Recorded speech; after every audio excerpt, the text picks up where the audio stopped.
In Nigeria, one wakes up to different stories that rocks the brain. Before we dive into our major conversation for today, here are some stories making the rounds.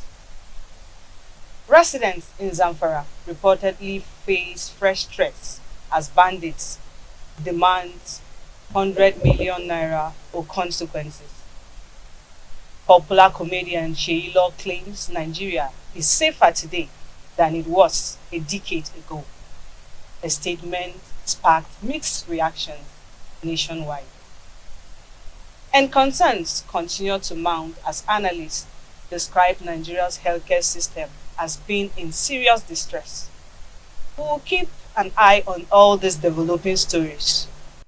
Good morning, viewer, and welcome to today's Now Streaming, the platform where we examine, question, and harmonize different perspectives on real life issues through the lenses of truth and integrity. I am Rebecca Julius, your anchor for today, and with me is my co-anchor. Good morning, Rebecca, and a very good morning to our viewers out there. Welcome to the Now Streaming Show. Good morning, Godwin. It's good Morning. having you on the show today. Indeed. We did this together yesterday, and Yesterday, I'm glad we have to do it together today definitely. again. I'm also glad. Yeah. Okay. And joining us later is barrister Chims Eziagu, Esquire. Viewer, do remember you can be part of the conversation by calling on the number on your screen or sending us your comments through any of our social media platforms currently displayed. Let's take a quick look at some of the newspapers making headlines this morning. All right, our viewers, we would be looking directly to the Daily Global newspaper, and I tell you, the Daily Global newspaper is leading with a whole lot of trending story for you this morning and boldly captured as a headline story on the Daily Global this morning says Erufai sues ICPC 1 billion naira over unlawful Abuja home invasion. And on a good note, but sad because our lives have been lost, we have GOC convoy for his deadly ambush in Kebbi, eliminate 5 terrorists, seizes weapon cache. And that right there, we have a picture story showing some of the slain armed bandits and terrorists there in Kebbi State and some of the armed cache rightly displayed on your screen. And then at the top strip of the paper there, we have democracy under siege. Tinubu's chokehold suffocating Nigeria. And this is coming from no other but a one-time vice president of this country and person of Atiku Abubakar. And lastly, on the Daily Global this morning, we have FCT poll. Wike has right to support any candidate he wants. And this is coming from the APC, the All Progressive Congress. And that will be all on the Daily Global newspaper for you this morning. All right. Right ahead, we take the Punch newspaper. And the Punch newspaper this morning says, Presidency defends Tinubu as legal titans splits over executive order. Petroleum Industry Act violates Nigeria's constitution, says presidency. NBA, OPS backs Tinubu as critics push against oil revenue reforms. SANS divides over president's directive. And below those headlines, we have Lagos International Airport Inferno grounds passengers, sparks travel chaos. And right beside the nameplate, we have alleged genocide. US Congress panels submit Nigeria's report to Trump. And that story we can find on page 2 of the Punch newspaper. And lastly, on the Punch newspaper, we have APC pools. ADC ADC candidates, obedience, reject results. All right. That is the much we can take on the newspaper headlines this morning. And we encourage our viewer to go to the nearest vendor close to you and get a grasp of one of these newspapers so that you can have a full gist of what is happening around the country. All right, Godwin. Yes, indeed. We can actually see that there are so many issues on the table. Mm. But one thing I have been praying and I'm trusting God that there will be a day where we wake up in Nigeria and then we will not have to get to see issues of terrorism on making headlines on the newspaper. A day where we wake up where we will not hear of killings here and there, where we will not hear of bandits demanding ransom here and there. I actually look forward to when we will see that. And that, leads us to the story of the issue in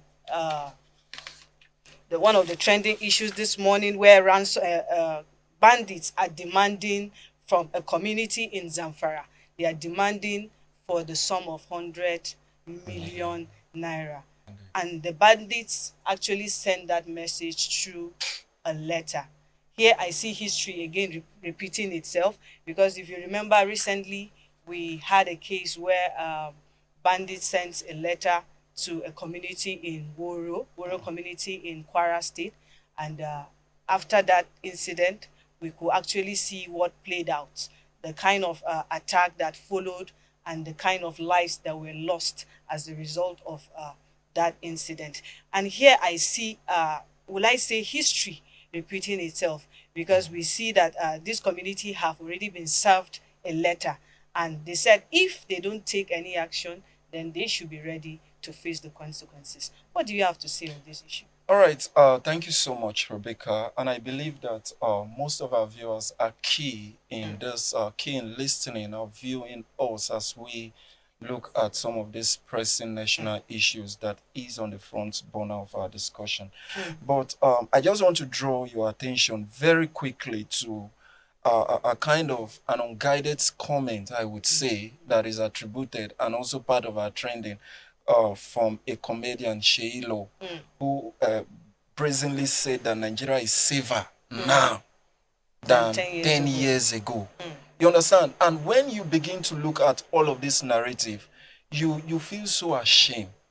One reasons being that I am, for one, this is now my own individual opinion.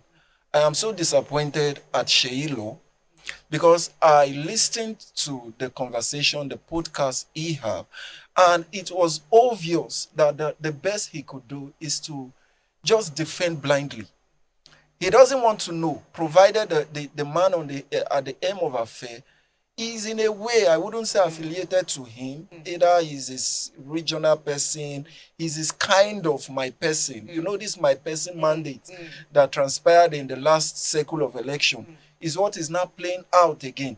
And you are seeing things glaringly clear, and you are coming out to tell Nigerians a clear insult to our sensitivity that Nigerians in this case are safer than they were 10 years ago. Now, let us not just speak out of emotions. Let us put facts to the table. Let us put fact at check. Now, when you look at the daily global newspaper, which I read this morning, just do I say few days ago, I believe this was when this act happened, the GOC, General Officer Commanding, foiled a deadly ambush in Kebbi State that led to the elimination of 5 terrorists. Now, see the key points here. These terrorists that are killing and maiming Nigerians in their sleeps, in their homes, in their comfort place, they have gotten more emboldened since the past 10 years. We understand, when you listen to that podcast, one glaring thing he said is, where are the bomb blasts? Again. Sure, there are no bomb blasts, but remember the response the other person gave him.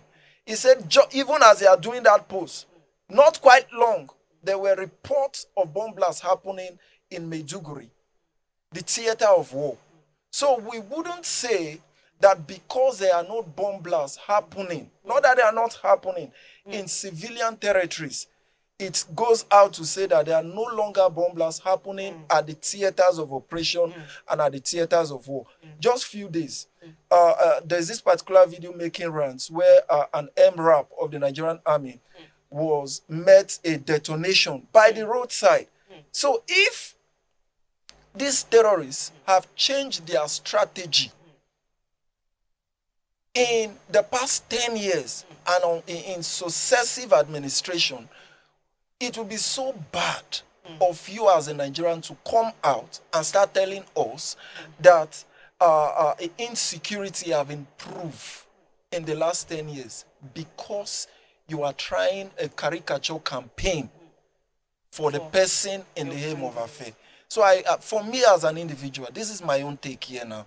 I am so disappointed at him. When I saw that statement, Sheilo is a comedian. Indeed. I was thinking, is he trying to make comedy another form of comedy with what is happening? Because this is a serious issue. In as much as, yes, there might not be bomb blasts everywhere as it were before, but looking at the trend of events, is in this, let me say, in this regime where we have bandits on the social media, making brandishing videos, cash, yes, and the rest yes, of they no longer operate in the hidden. They are so much in the open, where we see bandits demanding for large sum amount. Maybe in the last 10 years, we've not had cases like this. Maybe bandits demanding for a huge sum to as huge as 100 million naira from a community. Yes, maybe we've not heard of cases like that before. But in this era, in this regime, we have seen where bandits are demanding for huge sum of amounts. Yes, we see bandits invading a community, wiping out an entire community at the watch of the government. It is in this era where we see so many, in fact, let me put it, what's it called now? We have the top military officials being kidnapped and being killed gruesomely, and then just like the last military general that was was kidnapped and was murdered and these bandits even have the guts to make a video and send it. In the last 10 decades, we've not had cases like this. So I think he's trying to water down the seriousness of this issue. He's trying to make comedy out of this issue. But just to add to the line of thoughts here, it is not to say that the government is not doing anything. Because from what I just read out, it was a foiled attack for as an example, where the GOC's convoy was attacked. It was foiled. And we have also recorded instances where the Nigerian armed forces had resounding victories over this person. That is not to say that the government of the day is not doing their best to tackle this. We won't be fair in that regards, because if they had allowed this thing be, you and I will not be in this studio.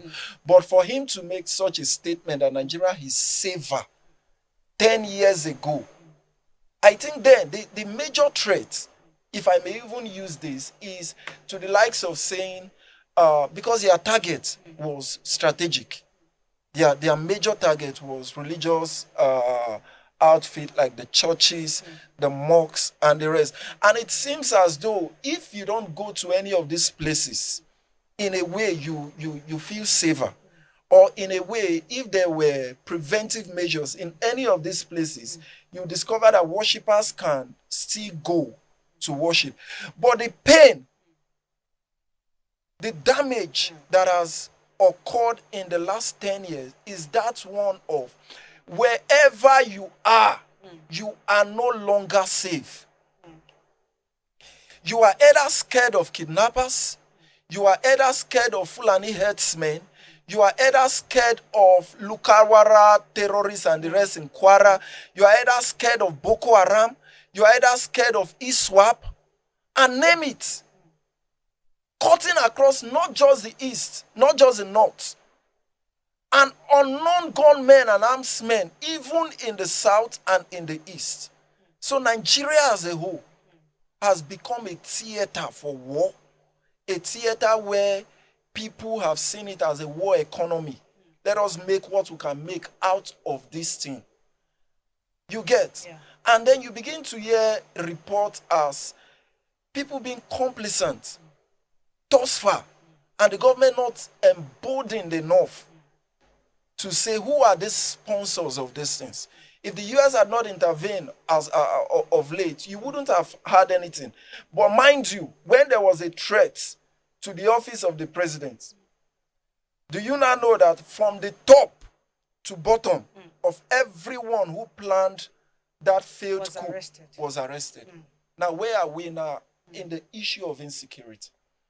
Where are we in the issue of, oh God help us, what are we in the issue of our health care? You know, just like you said, that leads us to one of the stories talking about the healthcare system. There's a report that came in earlier today about a hospital where newborns were being given plastic chairs that are unsafe as beds for them to mount on. And you know, that has brought about a lot of reactions on the social media to tell us how distressing the state of our healthcare system is in Nigeria. In a country where we have oil, in a country where we are blessed with mineral resources, agriculture, and what's not, you know, you could still see, even in this 21st century, that a hospital, a neonatal ward, cannot afford hospital beds for newborn babies. You know, before women give birth, usually they go through the process of antenatal care and all that. And I believe the hospitals have a registered number of women, and they know the expected date of deliveries for each of these women. They know that, okay, by January, these are the number of women that are likely to put to bed. So already there's a projection that, okay, we are likely to have so number of babies to be delivered How this much month. more a neonatal case? So you can imagine, is it that this hospital does not have these records, that they don't know, probably they don't know the number of babies that will be given birth in a particular month? Probably there was a shortage of bed space for these babies to be given a plastic chair. This their first birth. They have just been delivered. Rebecca, This is I don't know. I sorry for cutting, but sincerely, the only offense of those little babies is being born into a country called Nigeria. I say that from every sense of pain in my heart. That is their offense. Sincerely. And these are little babies. Let's even talk about the adult. The likes of Naya that died the other time as a result of shortage of antivenom and a whole lot of incidences like this cutting across. Anthony Joshua, it would have been a different case entirely if he were not a topmost person and he was given a priority care. You get? Where a scene of an accident happened and there was no record of a visible ambulance to even take such a boxer of international repute, you get, to deal with issues like this. But at the same time, I want us to now look at it from this angle. One, I said, it is like the only sin or the pain of these children is born into a system where the budget going on vehicles for our politicians, the budget going on the allowances these our politicians have, the what we will call there's this thing that made rounds in the Senate where they send in whatsoever into the prayers into their mailboxes is way larger than what is budgeted for a public facility like an hospital. And you are see, there are countries where they don't play with lives, for goodness sake. You can imagine how much is being used to renovate VP's houses and how much is being channeled for furniture, for vehicles, repairs, and the lights in the government. Sincerely, Rebecca, I'm short of words to describe the happenings in Nigeria. But I tell you, this is a pain every Nigerian go through. Now let's not even let's not even look at it. But can you imagine the daily struggle of an average Nigerian on a day-to-day basis? Then Shelo is coming out to tell me Nigeria is better in terms of what? I think people like Sheyi Law should use that platform because He doesn't have a God has platform given them anymore. somehow. With the God way has this given thing them a is going, voice. he doesn't have a voice. When I'm A talking about voice a that voice, does not speak to the conscience of the generality of Nigeria is a silent voice. You should keep quiet and not talk. if you don't have anything good to say, Anything good I to think say, people just like keep them. quiet. Yes, just like you said earlier, the government is trying, but their best is not enough. It is not I good think people enough. like Sheyi Law should use their platforms to encourage the government on the need to do more, and not to be clapping hands for them when it is all glittering that there are lapses everywhere. And before we go ahead, there was a story you read on the Daily Global, the major headline. Can you help us take it again? The issue of the El Rufai sues ICPC. Help us take All that right, it headline. says RFI sues ICPC 1 billion naira over unlawful home invasion. That sounds funny, right? See, truly, the more you look, the more you look, the less you see, and the less you understand the whole thing that is happening in Nigeria. I wouldn't even want to comment on this because the personality involved in this matter is one that had over time not have a kind of a clear thought on. I mean, the person of Erifai. And when you begin He's to a very controversial person. Indeed, right from when he was Minister of FCT back to when he became the governor of Kaduna State, there is so much surrounding this figure.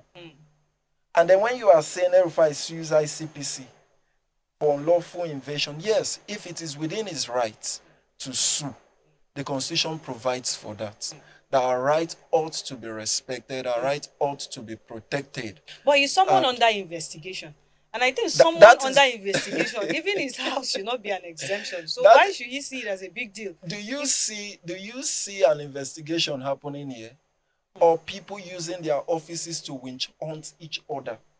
You know, the truth is always very hard to say. But that is just the obvious reality. Erifai is presently having a case with the NSA.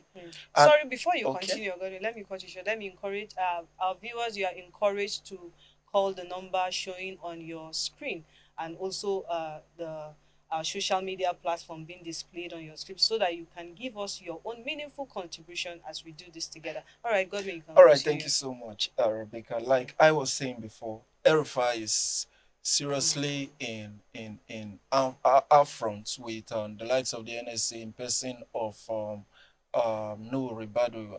I hope I got that name correctly.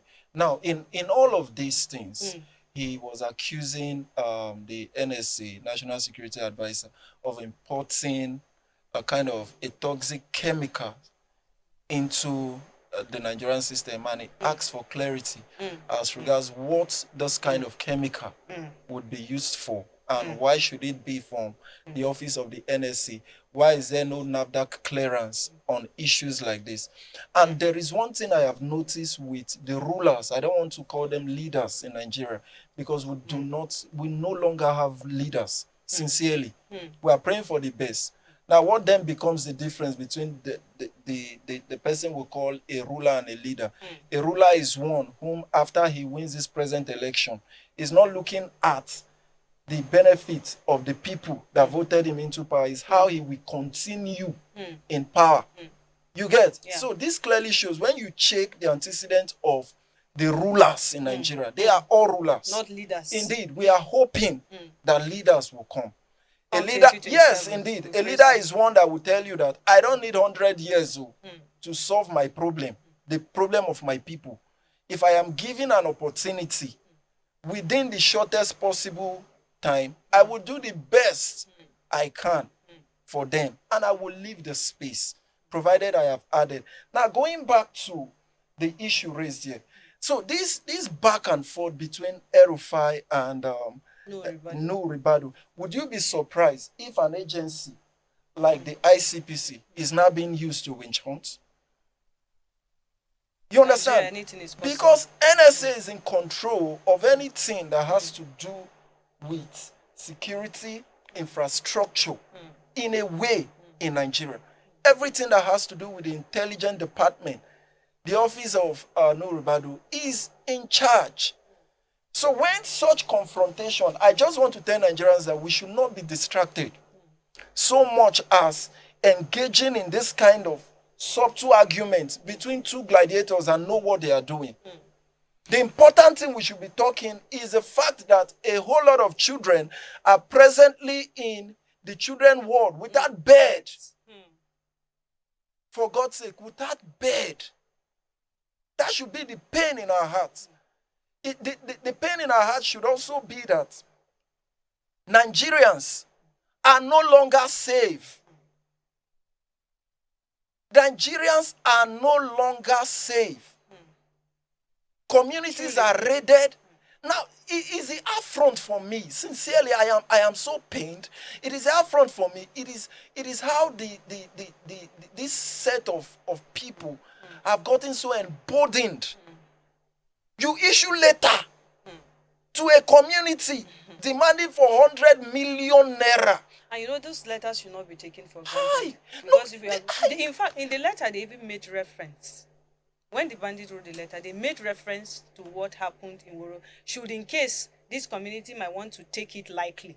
So they are trying to refer them to what happened in Kwara State, so that in case you want to trivialize what we are telling you, you had better take us now, serious, should because we, we mean business. Thank you so much, man. Should we not ask ourselves this question? What do you think is playing out in the community as we speak? From what I learned, if your persons are there, what would you advise? Many people are fleeing already. The very moment I had, even when I did not even see the letter, you won't see me there. Many of the people in the community are already fleeing. I was going through the report, except for the community leader. He said they don't have anywhere to go. He better so leave. They are still there, he praying and trusting God. He better leave, because I cannot trust on the security of this country. There's no guarantee. There is no guarantee. And I'm not talking because I just want to say. The track record, incidences of military deployment, not either adequately deployed or they were withdrawn before an attack. You understand? All of this back and forth is where we are as a nation. And I ask, how long will this continue? God will help Nigeria. Amen. Talking about elections, FCT elections have, should I say, come and gone? I would say come and gone yet, because there are still issues in the tribunal.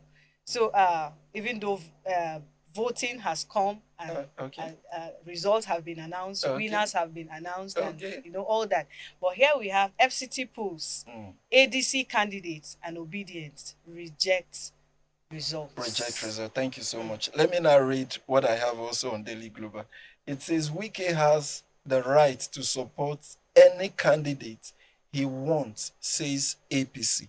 Now, at this point, I don't even know where he belongs. Let me tell you the dicey nature of Nigerian politics. If they explain it to you and you understand, sincerely, you don't know anything. See, I am being frank this morning, sincerely. It is only in Nigeria where an opposition party member, in quotes, will be supporting and be loyal to another party. That's anti-party. Anti-party activities, isn't it? Which constitutionally it is wrong, or according to our electoral law. It's punishable under the law. Thank you. And then you still find the same opposition party that ought to kick against him, provided he's speaking for them, coming to do what? To defend them. Would you now blame the likes of ADC, the likes of PDP, that are now marshalling lawyers who are always there to eat from the coffers of our national treasury after every election cycle, for God's sake? Would you not blame them? Not at all. You get?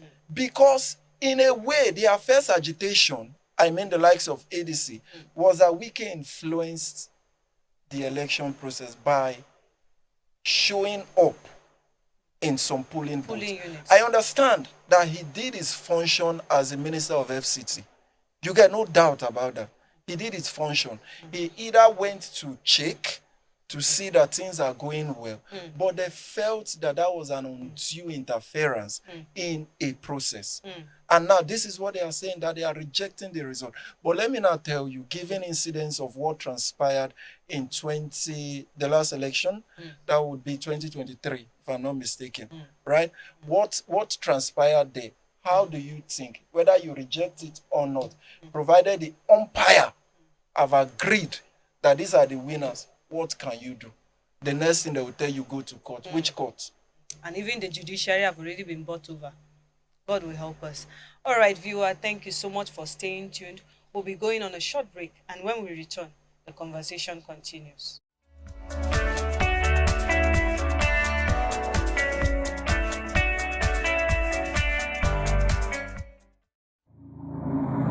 My name is Bishop Paul Donison, and I serve as General Secretary of GAFCON, the Global Anglican Future Conference, a fellowship of confessing Anglicans committed to the authority of Scripture and the gospel of Jesus Christ. From March 3rd to 6th in Abuja, Nigeria, more than 400 primates, archbishops, bishops, clergy, and lay leaders from across the biblically orthodox Anglican world will gather for G26. This is the conference that the Martyrs' Day statement of October 16, 2025, pointed towards. That statement was not the final word. It was a prophetic call to action. It declared that the future has arrived, but it also said that the church must now meet, pray, discern, and chart the way forward together. G26 is that moment. It feels in many ways like the early days of Jerusalem in 2008, when Anglicans first gathered under the banner of the Jerusalem Declaration to say that our communion must be reordered around the unchanging Word of God. For nearly 2 decades, we have prayed for repentance. Repentance from revisionist leadership who have abandoned biblical authority. Sadly, that repentance has not come. As the Apostle Paul warns us in 2 Timothy 3:13, some have gone from bad to worse, deceiving and being deceived. We've always said reform begins on our knees. The reset of the Anglican Communion began in earnest in 2008. It has been renewed at every gathering since, and now, in God's providence, it appears that this moment, this Kairos moment, has arrived. Choose this day whom you will serve. Joshua 24, verse 15. In Abuja, we will not simply listen to speeches and disperse. As we model at G25 in Plano, after each plenary session, all participants, bishops, clergy, laity, will gather in collaborative groups, praying, discussing, discerning together, submitting their reflections so that the final statement that emerges is not the product of a few, but the fruit of a global conciliar movement. This is what a truly global Anglican communion looks like. Not colonial, not personality-driven, not defined by failed instruments, but conciliar, confessional, collaborative, centered on Scripture. We do not suggest that everything is settled. There is much to iron out, much to discern, much to structure carefully and faithfully, but we will do that work together. This is not the birth of a new communion. This is the same communion, reordered as a truly global Anglican communion. A global church needs global leadership, and so I want to speak for a moment directly to leaders across the Anglican world. If you've not yet made plans to attend G26, now is the time. Sign the Jerusalem Declaration. Be in the room. Be part of this council. Help shape the future as we live into the promise to urgently reset and reorder our beloved communion. And to the wider Christian world, pray. We need extraordinary prayer. Pray for humility. Pray for courage. Pray for unity and truth. Pray that the Lord would guard us from pride and fear.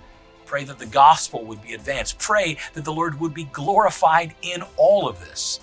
And give. Give so that everyone who wants to be present can be present. Participate. Sign the Jerusalem Declaration. Stand with a fellowship that believes in the words of Isaiah 40, verse 8, that the word of our God will stand forever. The world is watching, and by God's grace, the candle lit in Jerusalem in 2008 still burns. We now gather in Abuja. Pray, give, participate, walk with us. Visit gafcon.org and stand with the Global Anglican Communion. The future has arrived.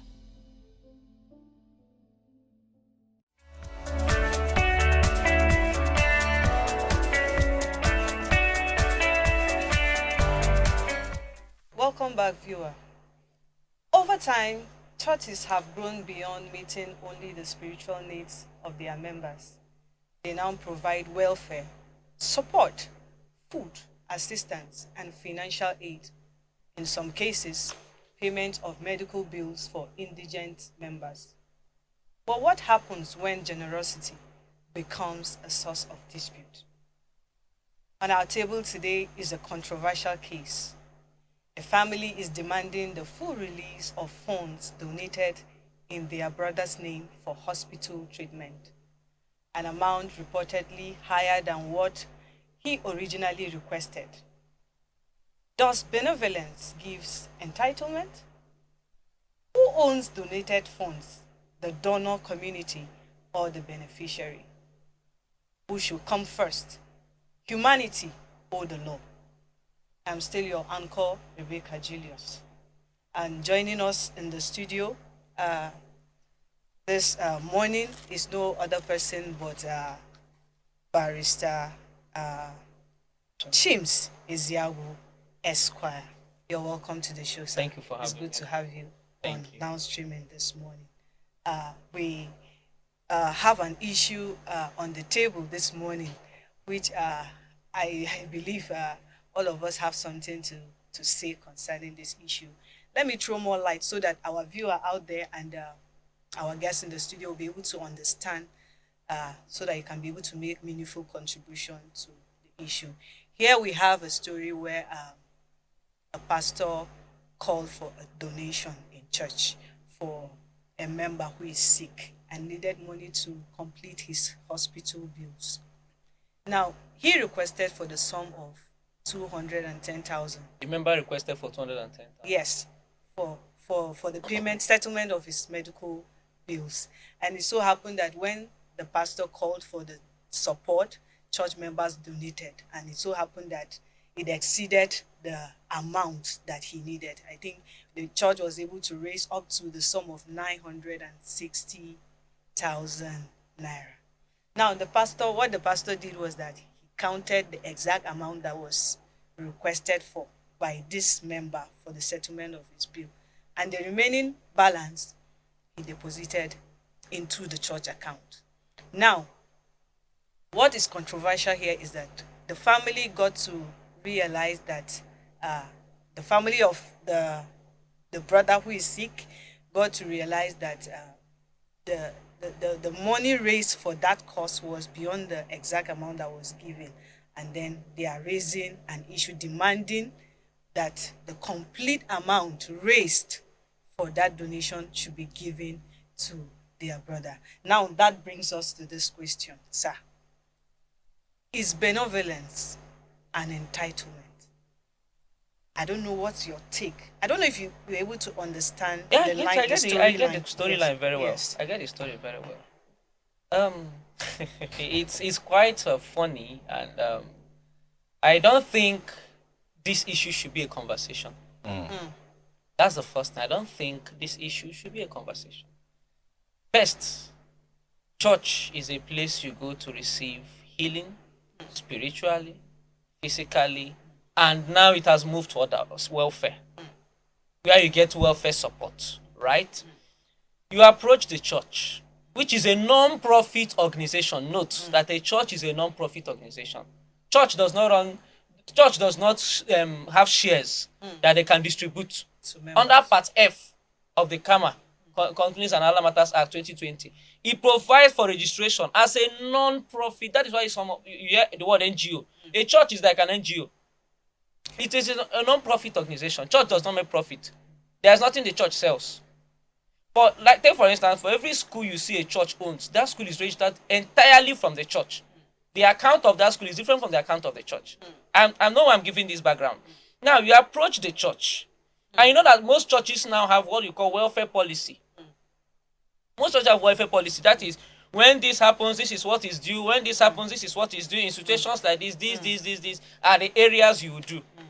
I remember many years ago, I drafted one for a church. Okay, this, and I told them, as things advance, you need to review, because the financial attachments to issues at that time may not be the issue at this time with the current economic situation. So now you approach the church. I have a medical need, which is a welfare issue. The church went out of their way not only to pray for you, for God to heal you, because that is actually the primary duty of the church. Pray for the person's healing. Jesus went about doing good. So the church should also go about doing good. The church should have prayed. Actually, the church, he should have taken him to the altar, prayed for him. The priest or whoever, the pastor, pray for him. And God will heal him, and then we'll keep praying for him. But the church went out of their way, announced to members. Remember, there is detail here. The detail is that the man asked for 210,000 medical bill. That is to say, the 210,000 naira, he has estimated it, and that should solve his medical challenge. Church announced and raised money, and has now given you 210,000. You are complaining. I don't understand. How much did you have before you met the church? If you were so satisfied, why didn't you go and solve your problem? You met church. Church raised the money. Now, let's look at it in this perspective. What if the church has deposited the balance in the church welfare account, so that issues of this in subsequent times, you don't need to go back to members? Oh, you know how weary it can be. All of us are, or at least all of us are Christians in the studio. I can see your name is Rebecca, is a Bible name. Yours is Godwin. All of them are Bible names. So we are Christians here. So think, for instance, now every Sunday your pastor comes out. Chims needs a medical assistant. I don't need, actually. Chims needs medical assistance, and then tomorrow Adan needs medical assistance. Oh, tomorrow Promise needs medical. It will weary members. It will wear you out. Some of us will stop coming to church, because is it every Sunday we come to church? Is it that we don't have problems? Remember that it is not most people are in church that have needs that are even more than that 210,000, but are trusting God and have not reached out to the church. So the church may have deposited this money into the welfare account, so that subsequent issues, you can go to that welfare post. Take, for instance, in my office, we have a welfare policy. Somebody who is doing wedding, this is the amount to give. Somebody who is in birthday, this is what we'll give. If you are doing, if you loss of a loved one, this is what we'll give. But now what we'll do is we'll have welfare contribution monthly in the office. So now, assuming I'm doing child education tomorrow, and the office contributes 500,000, that 200,000 naira entitled to me is what will be given to me. The balance is kept in the office welfare post.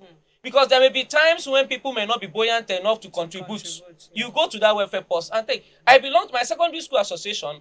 I drafted their constitution, I drafted their welfare policy.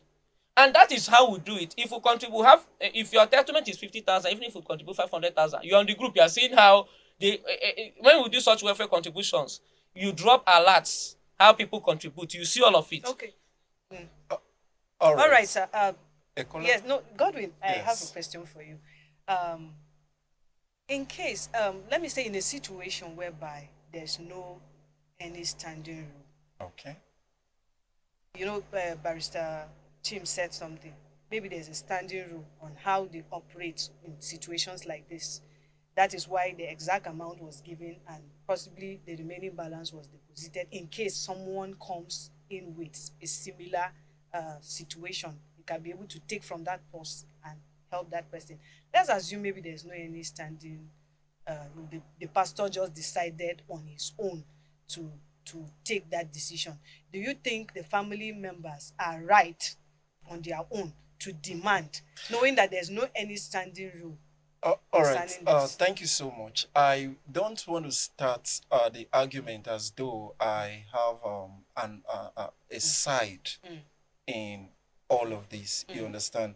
I'm not a party to say, okay, I am standing in for this, or I am not standing in for this. All of them have the way and manner, or most of these churches have the way and manner they do these things. I've come to understand that sometimes there are some unwritten rules within a congregation that it either comes up to say, this was how it was done for Mr. A, this was how it was done for Mr. B. And not that it was written, it wasn't codified in any document, but provided situations have created a space to say this was how we did it, and that is how we're now going to do it for Mr. C. So it could be that this is what the church in this point, the pastor in this point, is working with. You understand? In order to strike a balance in the hearts of the members so that no one goes agree. Okay, we have a caller. Okay. Let's respond to this call. Okay. Good morning, everyone in the studio. Good morning. Good morning, my everybody star in the studio. The southern guest we just have. Can you speak up? We can't hear you. I want to appreciate everyone, starting from when the newspaper headline review. I overheard you people pointing out issue works towards sentence to sentence as to how it has affected us as a nation. However, I want to say, if I may borrow the word I may borrow this statement by this organization, he said, you cannot defend APC government without first of all appearing as a madman. However, I will also say, if you want to become too emotional about what is affecting this nation and speak out, then you begin to demarcate Nigeria according to Mokore. And so we have to balance it to say that I choose to demarcate Nigeria and give the best for this nation. For Sheilo, he is a comedian, and his pain is that ever since he supported Tinubu from campaign until now, Tinubu has not organized him. So he is out now to make a demand of what belongs to him. That is what Sheilo is doing, and we should give it to him. And so to Erufai is getting what he planted. But you see, for him to file a lawsuit against NCPC, I think he should wait first so that Lagos State Police Command should, when they say she will be 30 million naira, then Erufai should demand withdrawn from NCPC, IPPC. And so from what you are saying now, you are talking about the race from the church. Not like the barrister said, it shouldn't even be a topic. It shouldn't have been a topic. But I want to say this. What happens if the church has announced and raised something like 100,000 from Paul? What would the family do? Would they not still demand and say that this money came from church members? Which one did the church remove from their church account? Just for you to know that whatsoever you do is not to help anybody.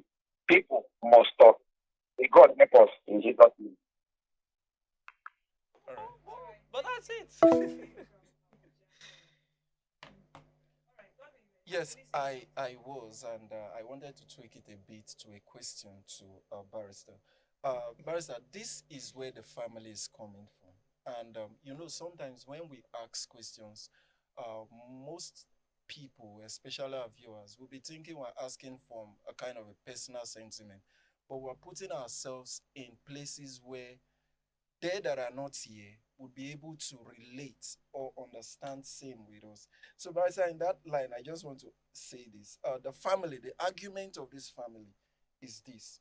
One of them is saying, or they are saying that the money raised, it was donated out of compassion to help him out with his recovery. You get, for medicine and for daily need. For instance, you all will agree that even when an hospital say you are being discharged, it doesn't actually mean it doesn't end there. There are follow-ups and the rest. So, but they needed money to take you off the hospital bed and then maybe take you home and start treating you for you to bounce back to your normal health. You get. Now, would it be wrong for this family to now say this money was actually meant for our brother? Because there wasn't an instant need in the church as at that time. Okay.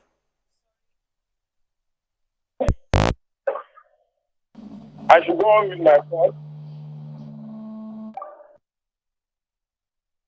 what I want to contribute is that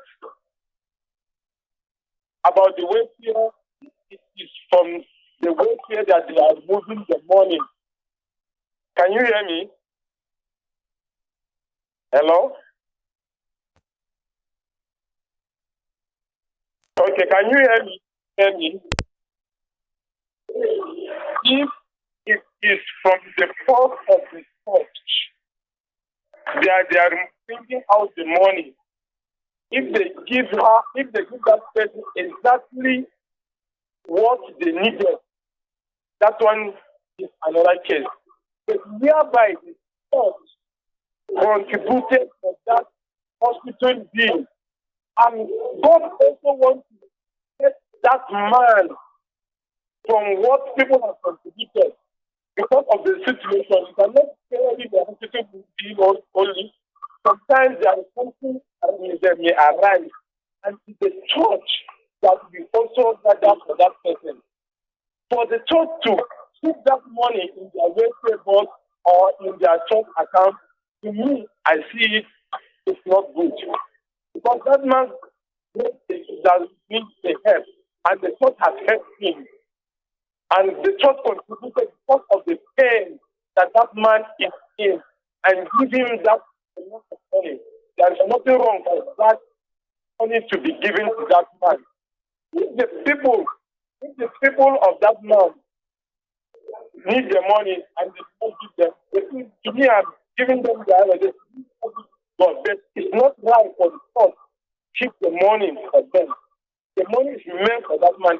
Give that money to that man. That's what I want to do. Thank you so much for calling. I think I could hear what he was saying, and it is in line with the line of question I was asking, owing that the argument of the family was that there wouldn't have even been a case of requesting that people donate in the first place.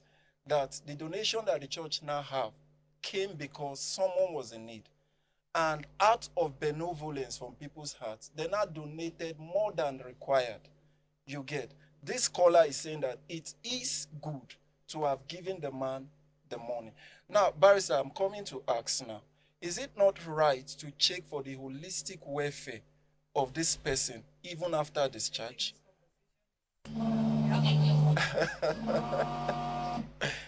I don't know. You got my question, right? I agree with your question. Okay.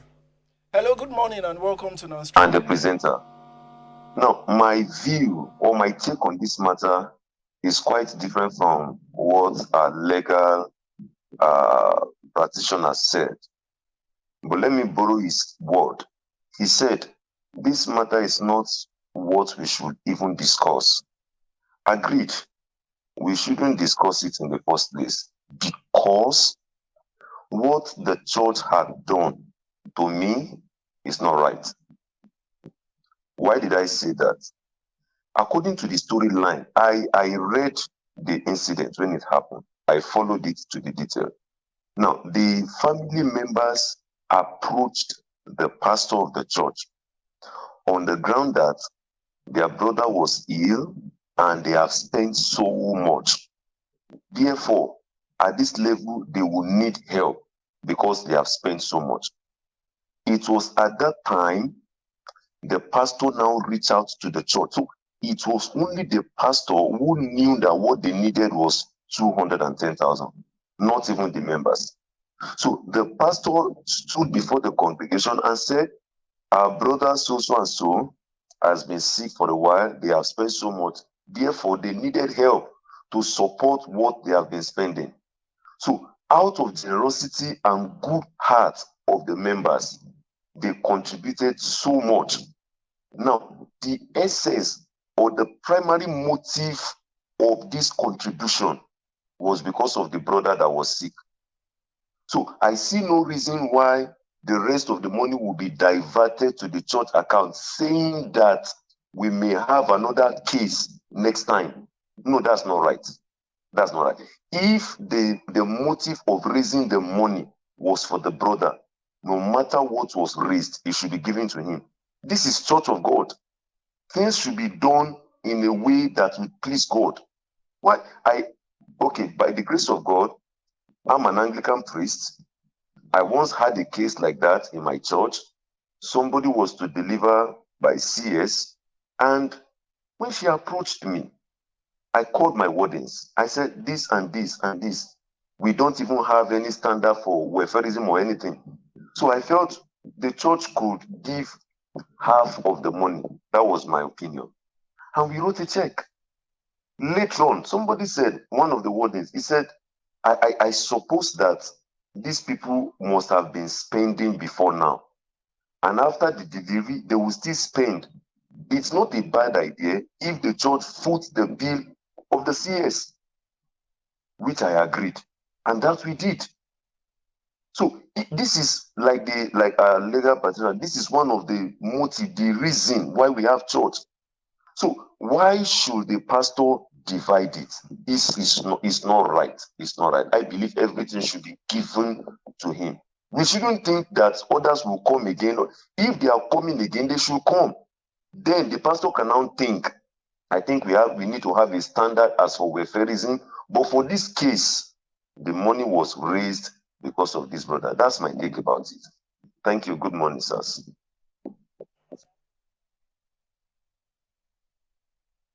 He hasn't responded to my question. Okay, now I have had I think three callers Three callers now, indeed. different perspective to this issue, Yeah. and I'll ask one simple question. Okay. Assuming the church did not raise 210,000, would this be an issue too? Assuming the church contributed and the 210,000 naira requested was not realized, what would the family do? Again, I ask, how did the family know how much that was realized? That they are laying claims Claims to- from other members. Okay, fine. That is where the problem is in the church. We don't want to go into the issues in church. So, but the issue is this. We were not in the church where it happened. Indeed. That is why as a lawyer I'm careful. Okay.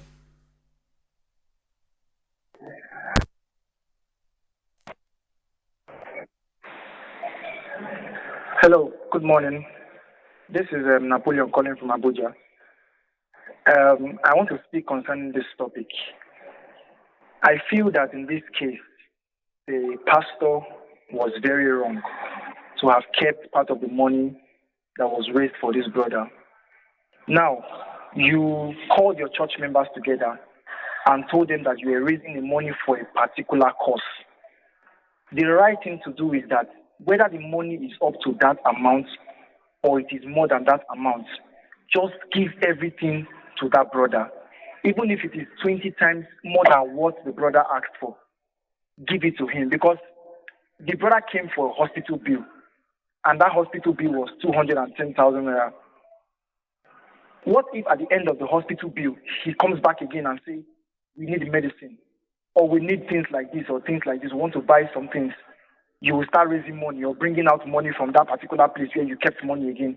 But when you give it out all to them, you've solved a lot of problems for them. Next time when they even come, they will be ashamed. The family will be ashamed to come back to the church to ask for more money. Now, if you want to keep money in your account, in the church account, you can on a particular day raise money for that, for charity. To me, I'll call it charity. You can raise money, you can have a charity account. Here you keep money in that account, and then people can come whenever you have problems. Even if you don't have up to the money to give to them, at least you know you've removed money from your charity account and you've given it to them. If this brother had come and the church had a charity account and brought out from the charity account and had given to this brother, even if it was not up to that amount, people would not have faulted the church. They would not have faulted the pastor. But now, on this occasion, you've raised money particularly for this cause. So I don't see why the church and the pastor did not give everything to the family. And lastly, I want to say that, on the other hand, the family also had a fault in this. Because when they realized that the whole money was not given to them, it's possible that at some point the pastor or the church wouldn't have told them that the whole money was not given to them. Maybe they overheard and that the money was more than the 210,000 and the whole money was not given to them. The family would not have escalated it the way they did. At least go back to the church, reason with them, tell them, this is what we are thinking, and just solve it amicably. But the way the family went about it was not also good. As much as I'll fault the pastor, I'll also fault the family. Thank you very much. Okay, so another question I'll ask is, let us also know that this thing is not a right. Mm. It is a privilege. If, take for instance, if this organization decides to, okay, a colleague is doing something, we decide to give something, it's not a right, it's a privilege. Indeed. You are being paid. So we are coming to church as a matter of voluntariness. So whatever the church does is also extending the hand of fellowship. So the family raising does, oh, it was not given to us complete. Excuse me. If the church did not give at all, nothing would have happened. So the two sides have their issues to it. Okay, you want to? Yes. Someone said they have a caller. Hello, good morning. Okay. We fear this case to Ananas and Satan when they sold their land. When they sold their land and they hid some part of the money and they bring a cause of a problem to them. When you refer it to this, it goes also the same thing. That money that they realize, they're supposed to bring it out and give them. But holding half part of it back for the church means they have gone wrong. Me and even to others, what they did is wrong, not right. But for the people, for their brothers and sisters, going back to ask for the money or to escalate it, they also went wrong. You understand what I'm saying? So that was my own contribution. Thank you.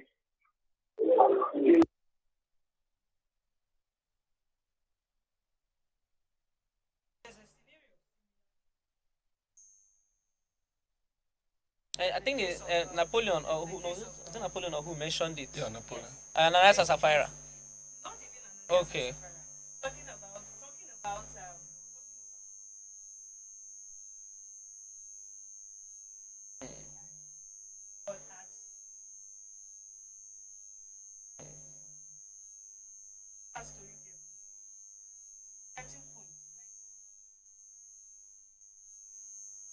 Accident to stop. Okay. what they needed side by side. Do you think this discussion would have come up if probably the pastor had once the 200 sum of 210,000 was raised? Let me hold you on it. Let me hold you on it. Let me hold you on it. What this brother needs Assuming for the this assuming the is pastor did not tell enough. the I church. think we've got Is to the enough. point. Assuming the already. pastor did Let's- not tell the church how much was needed.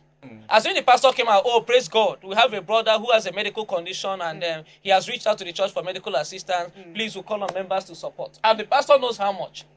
So assuming the pastor did not tell members. But in this case, he mentioned the amount. In this case, he mentioned the amount. Yes. And the members decided to give more than that. So the issue is, for me, it is a discretionary matter. It is at the discretion of the church. Perhaps there is a parish church, a parish church council that have met and say, okay, pastor, to avoid future issues and we are running to the church, let us give them the 210 they asked for. So, but my question is, if they ask for a specific amount, why raise dust that more was not given? If they have come back and say, pastor, the 210 that was given to us is not sufficient, please, I don't know if the church can still assist, and the church refuses to bring out, it now becomes an issue. But you said give us 210, and they gave you 210. So, okay, how do they, if they want to enforce this right, the noise they are making on social media, how do they want to enforce it? What is the local standard for instituting the action? What right do they have? What legal right do they have? Is there damage that Sorry been to caused? cut you short again. We have another caller on the line. Okay. Based on the topic of the discussion, the man on the street made a statement that in his church there's an amount that has been agreed upon based on the circumstances, 200, 100, or 300. Now, when this money was raised, assuming it was 50,000 that was raised, not up to 210,000 naira. It means the church would have taken money from elsewhere to balance the 50,000 naira to give to the family. Now, assuming the church did that, will the family come out to say it is wrong? That why should the church take money from elsewhere and add to this thing that was contributed? Now the family is complaining that the money that was raised is above 20,000 naira. You see, that is it. We are raising members that have entitlement mentality. This is the problem. In most churches today, we are raising members that have entitlement mentality. They believe that God should do everything for them, and they believe that they are entitled to everything. That what God has given to us is free. To me, it's not so. So what the church did is right. Now, what church did is wisdom. They kept some apart, but there will be somebody else that will come and need money. Because it's not every time you come to the church members and say contribute for somebody. So if you have a church and every Sunday you're coming to contribute, many people get tired and they will leave the church. So the church is no wisdom. Apply that method. So when somebody else comes the following week or the following month, there is no need of coming to the church members and let's raise money again for this family. They will just take from that saving and give to the person without the church members knowing. That is wisdom. Thank you. God bless you. Much for calling. Just to inform our viewers that we have actually gone beyond the expected time, and we would be extending for say the next 15 minutes to allow us take divergent views as regards this and put a need to it. Thank you so much. Okay, so I wish my brother Sam is not in Kogi. I would have given him a bottle of wine. Yes, because he just took it out from me. We raise members who have entitlement mentality. Now, like he said, assuming the church raised 20,000 naira and then try to raise money from church purse to complete it 210,000, will anybody talk about the church? No. But we are talking now because the money you asked is complete. We kept some. For future, see, like he said, I said it earlier. If every Sunday it is welfare, you wear us out. All of us are members of churches. Indeed. Imagine coming to church today, give 10,000. Tomorrow, you give 10,000. You two ask yourself. I was in church on Sunday. We were talking about what's it called? Going to visit orphanage. Somebody said they should start from him that he's an orphan. That's the truth. It's not because he's not isolated in an orphanage home. That does not make him there is an orphan, doesn't have a father, doesn't have a mother. So that people are in church and they are not complaining does not mean that all is well. Some people are still battling their own issues, but this one spoke out and it's a problem. So, like I was saying, if the family want to enforce this right, they are saying it is our right. What is the local standard? On what ground? On what ground that the church is owing you or that the church did business with you? This is simply a discretionary issue.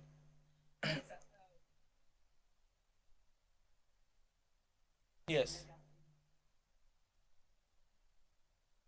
Let's see. Well, we have a caller on the line. Hello, good morning, and welcome to Nastri. Hi. Hello.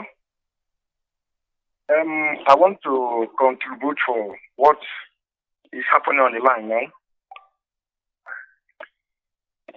My problem, you see, this life, people don't like to appreciate good things. How you will tell me somebody come with problem for church and he said the problem of 210,000 and the people contributed the money. Sometimes the money will reach, sometimes the money will not reach. You see, that is why God says the judgment will start. Now they contributed the money, give the boy. Why that boy go ask the money no complete again? So that is why the good things now, to do good things for people is not good. Is it only him that has problem? That boy need to collect that money they give to him back. Need to collect that money back. Uh, see, I don't advise that. I don't like that nonsense. Eh? Collect that one they give to him back. You think it's father money? Seriously, he does not. So thank you so much. This is why. Thank you. All right. Thank you so much, Mr. Peter, all the way from Makodi there. Before we continue, I think we have a comment from one of our viewers. And it says, before the family raised the alarm, did we know if they have approached the pastor secretly and he refused them? Is a question following. And I says, personally, I believe the same way they approached the pastor for help, they must have approached him like that again. And because he did not grant their petition, they decide to make use of the social media. Now the question is, why didn't they go to beg on social media before going to church? That's, when they were begging, it was not on social media. Indeed. How much did social media give them? It's unfortunate that any little thing, social media, because with 200 naira data, you can post any nonsense. Everybody goes to social media. I was among those that fought against regulation of social media, but it is becoming worrisome. It is becoming worrisome. Why didn't they go to beg on social media? How many persons that begged on social media if you don't have any influencer behind you that gets any support? Sorry to cut you short again. So sorry. Another caller. We have a caller on the line.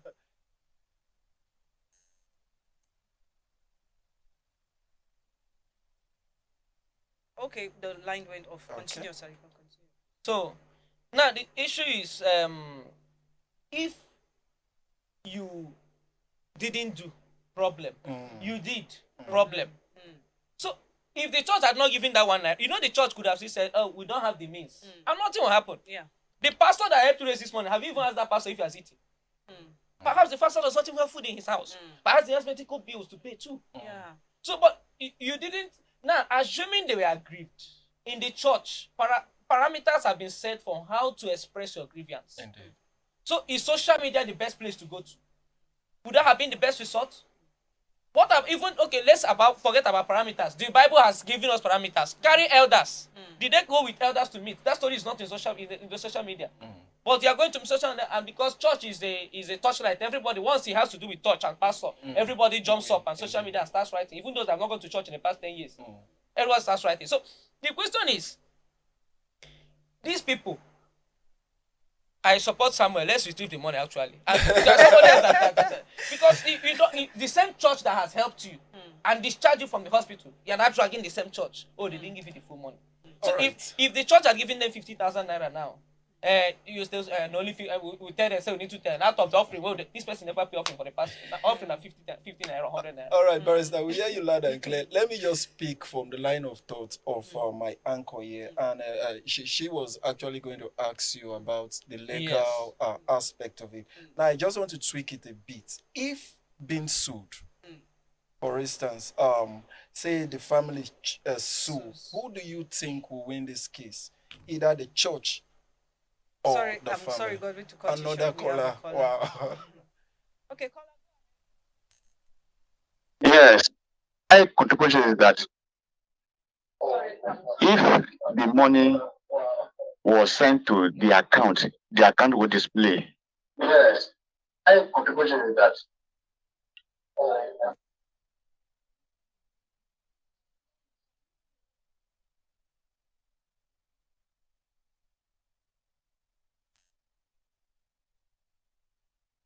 Okay, go ahead, sir. We lost the caller. Okay, so I was saying, you say sue. Yeah. If No, hold on. Before you let's take it one step at a time. Before you bring an action to court, you must have what we call local standard. That is the legal right to bring an action. And then there must be an issue, which is the rest.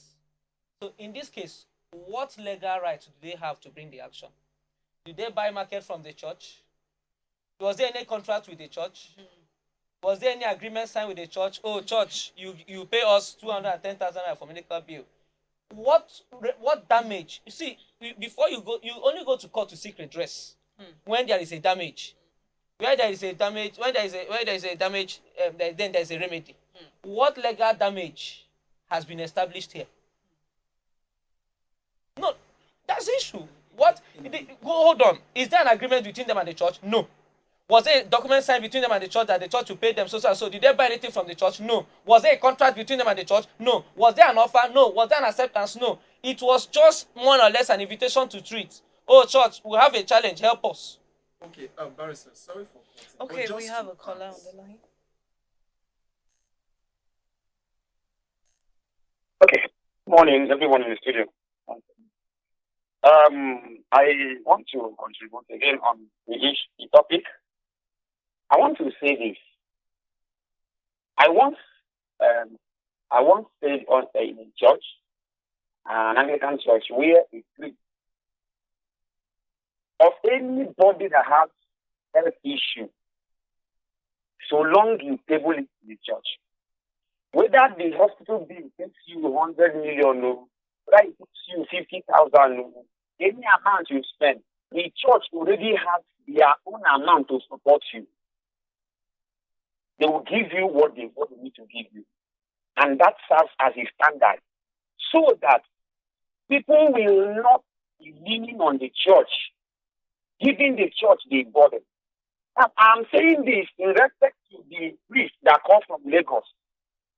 He said that a church member of his had issue, or he delivered through tears, and when the court in the church, probably the PCC, then the PCC decided to foot the bill of the tears. That is because they have the money. But I want to say that same thing, that he has successfully laid a particular policy or a rule in the church that whoever gives bread through tears and just come up tomorrow and say they don't have the money, the church will prepare to put the bill up from that day, and nothing stops it. So that it will not look like you are doing it for the people, the Igbo people alone. Oh, is it because this person is a sister to people's wedding or to the pastor's wedding? We should understand this very well. When you start it, make sure you continue it. That is that. Thank you. Mr. Eze calling from Abuja. We truly appreciate all of your calls. Barrister, back to the conversation. You spoke about a local standard as regards to what Their right you to take. bring an action. Now, just to ask, what then is the right of a member in a church? Because in most churches, as you and I know, I'm asking now from the point of view of a viewer out there, you know that so many collections are made. Some churches, even when you pay things as tight, they record it. Things as there are some customary pledges that you make in church, they record it. It now shows that you are a financial member of this church. Now, it's always beautiful when there is a law guiding it. But what about in a case where these things are done, but yet they don't have a framework to guide their action? What do we do? Okay, it is important that we understand that church is like a voluntary association. It is by virtue of its incorporation that part C, it is a voluntary association. Indeed. It is not compulsory. Indeed. You voluntarily elect to be a member of this church. That is why the day I'm tired of my church, I can decide to say Akacham and I go to another church. Right?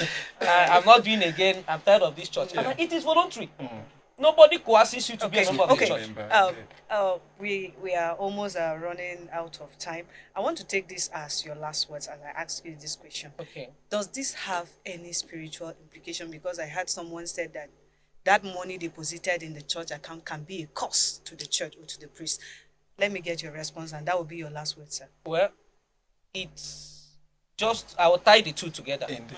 The legal right of a member, you are in a voluntary association, you don't have it. Your right is only when the constitution of the church is being breached. That's the only time you have a right. Indeed. Beyond that, once it's not a constitutional matter, your right, go and resolve it to your pastor. Then on this other issue, whether it is a cause, the church asked for money, the church collected it. Where it becomes or it attracts a cause is when the pastor involved turns it into a personal use.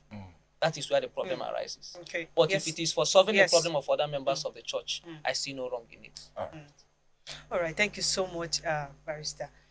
Godwin, I'll take your last words. I think there is no much to say. We've established certain facts here, and it's left for our viewers to pick their right to stand at whatever perspective they would take in this case. But at the same time, I would just want to toe the line of our barrister here. The church is not a place where they coerce you into doing anything. The church has the sole right at its own discretion to decide what it does with its own fund at will and at any point in time. So let's leave it at that. All right. Thank you so much, Barrister Chims, Thank you so for much. making our time to be with us in the studio Thank today. you for having me. You have really made this discussion, you've added color to this discussion. Indeed. And of course, to my esteemed viewers out there, thank you so much for the call. The calls kept coming in. We really appreciate your time being tuned to your television to listen to us. We are so happy knowing that you are out there. Somebody is out there listening to us. The likes of Sunday, Napoleon. I couldn't get to capture all the names, but we are really grateful for. Please don't forget Samuel from Kogi. Okay, Samuel from Kogi, of course. Yes, and of course, my co. Thank you so much. It's nice doing this with you Indeed. today. Yeah. All right. As we take a wrap, as we wrap up today's discussion, let us remember three things. An act of help is never an obligation. It is a product of goodwill. And goodwill, once abused, discourages compassion in the society. Gratitude preserves kindness. Entitlement destroys it. Thank you for staying with us on Now Streaming. Before we go, we commemorate Saint Matthias Day, which is a reminder of divine calling and faithful service. We also celebrate the inauguration of Church of Nigeria leadership. God bless Church of Nigeria Anglican Communion. Join us now on Now Streaming, same time tomorrow, same station. I am Rebecca Julius, and bye for now.